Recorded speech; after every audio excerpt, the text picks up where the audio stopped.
Sino nga ba si Anubis? Marami sa inyo ang nakakakilala sa Diyos na ito, ang Diyos ng pag-iimbalsamo. Pero papaano nga ba siya naging Diyos ng pag-iimbalsamo? Sino ba ang kanyang mga magulang? Well, kung napanood ninyo ang Gods of the Egypt na pelikula, mapapansin ninyong kamukha niya si Seth. Could it be na si Seth ang kanyang tatay? Halina't samahan niyo kong tuklasin ang kwento sa likod ng mitolohiyang ito.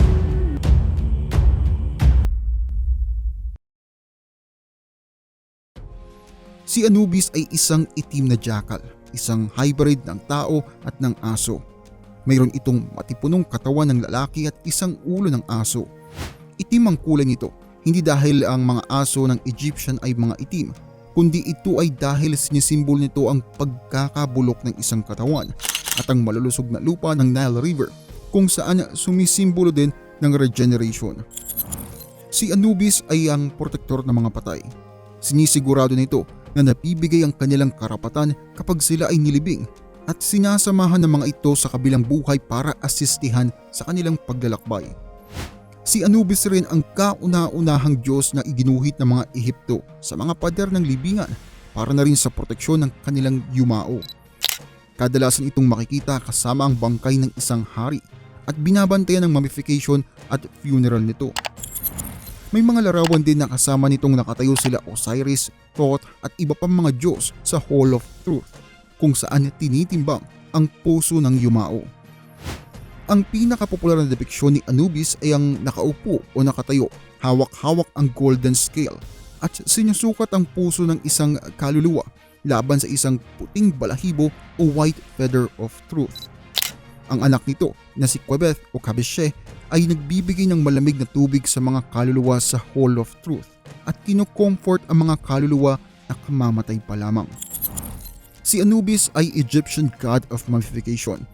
Siya din ang Diyos ng mga patay originally bago ito mapunta kay Osiris.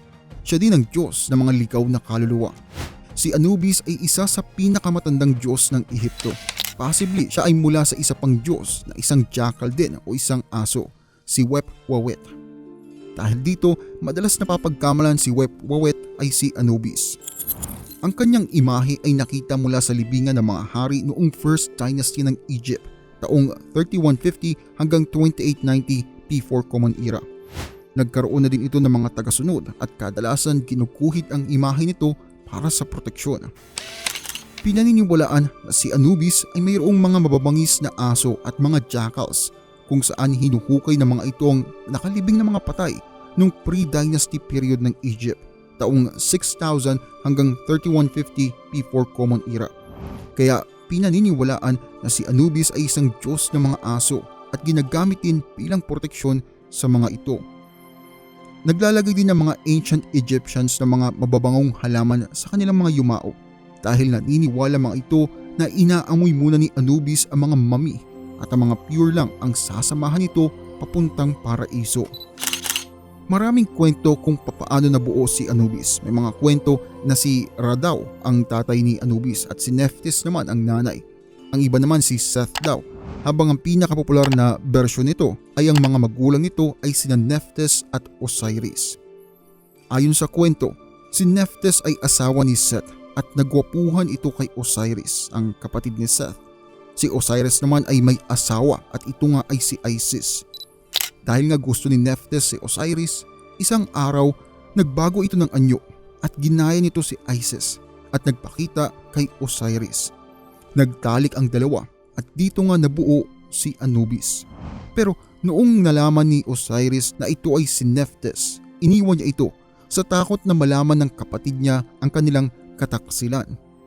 Nalaman din ni Isis ang nangyari kay Osiris at Nephthys at kinupkop ang nasabing anak. Nalaman din ito ni Seth at dahil dito pinaslang ni Seth si Osiris.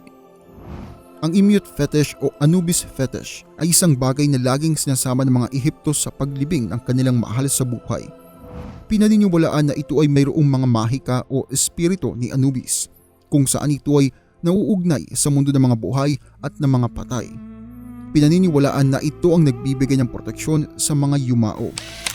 Ang Anubis fetish ay balat ng isang hayop na walang ulo kung saan nakatali ito sa sulo at sa dulo nito ay may lotus bud. Ang mga flail at scepter naman ay sumisimbolo din kay Anubis. Ang flail ay isang gamit sa pag-aagrikultura. Ito rin ang nagsisimbolo sa mga pharaoh bilang mga provider ng pagkain sa kanilang mga nasasakupan. Habang ang mahabang tungkod naman ni Anubis ang nagsisimbolo ng banal na kapangyarihan at isang sagisag rin ng kapangyarihan. Pero bakit nga ba si Anubis ang naging Diyos ng mummification? Well, interesting to. Di ba nga nalaman ni Seth ang nangyari sa kanila ni Osiris at ang asawa nito? Sa galit ni Seth, naghiganti ito sa kanyang kapatid. Pinaslang niya ito at pinirapiraso sa 14 na parte at sa kanya tinapon sa ilog ng Nile. Si Isis naman gumawa ng search party kasama mga scorpions, mga babaeng kapatid nito at si Anubis. Subalit ang nakuha lang nila ay 13 piraso at nireconstruct na lamang ni Osiris ang final part gamit ang kanyang mahika. Ang pagre-reassemble kay Osiris ay naging alamat at si Anubis ang nagbuo ng mga pira-piraso ng katawan nito. Kaya simula noon, naging Diyos na ito ng pag-iembalsamo. Sa kadahilanang ito, ang mga pari na sumasamba kay Anubis ay nagsusuot din ng ulo ng aso. Si Anubis ay sinasamba sa buong Ehipto pero meron itong center. Ito nga ang Cynopolis. Segue lang, sa mga hindi pa nakakapanood, kumuha ako ng video tungkol sa mga asong tao, ang mga cynocephali. Magandang documentary din yun. Sa mga hindi pa nakakanood, pwede nyong i-check. Pero back na tayo sa topic. Ang Cynopolis ay nasa Upper Egypt, sa may 17th Nome. Ang ibig sabihin ng Cynopolis sa Griego ay City of Dog, which is eksaktong-eksakto naman dahil din sa malapit na relasyon ng mga tao dito sa mga jackal at sa mga aso. Isa pa, naniniwala din ng mga ito na si Anubis ay isang sinaunang lobo. Isang dambana ang nadiskubre sa libingan ni King Tut noong 1922 kung saan ito ay gawa mula sa kahoy, lacquer at gold leaf.